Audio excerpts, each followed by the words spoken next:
What would cause the equilibrium in the diagram above, which is the market for surfboards, to shift from point A to point D? Would it be A, an increase in the price of boogie boards, which is a supplement, and an increase in the cost of inputs used to make surfboards?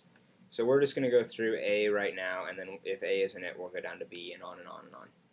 Okay, so an increase in the price of a supplement will mean that less people are going to buy boogie boards because it's more expensive. So there will be well, not necessarily, but it will lead to an increase in demand for surfboards. Because if you're thinking about buying a boogie board or a surfboard and boogie boards are more expensive, then you'll go ahead and buy a surfboard. So demand will go ahead and shift from D to D prime. So it would go like this for A.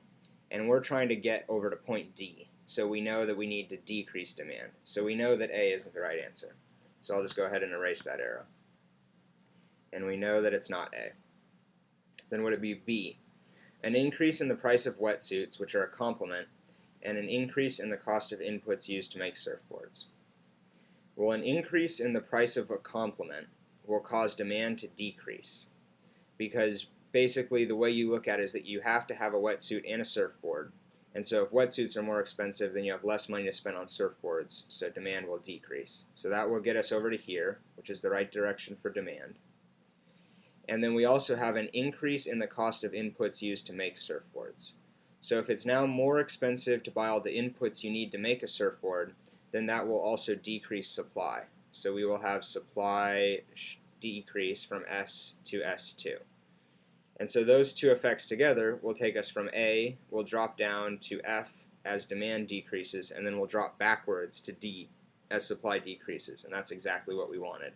So our answer is B. And I'm just going to go really quickly through the other two answers and see why it isn't that. So in C, we have an increase in the price of wetsuits, which is a complement, which will do the exact same thing. And then we have a decrease in the cost of inputs. So that would lead to a decrease in demand. We'd go from A to F, and then it would lead to an increase in supply. So we would end up at point I. And then D is a decrease in the price of wetsuits. So that will lead to an increase in demand for surfboards, and a decrease in the cost of inputs used to make surfboards. So that would get us to point G, where we will have an increase in demand and an increase in supply. And so that's not our answer either. So with that, if you guys need some more examples and you still feel like you don't quite have all the supply and demand stuff down, feel free to just shoot me an email and let me know. But I think I've pretty much covered every kind of question that can possibly be asked about supply and demand, and you should have a good background in it. So with that, we will go on to other topics.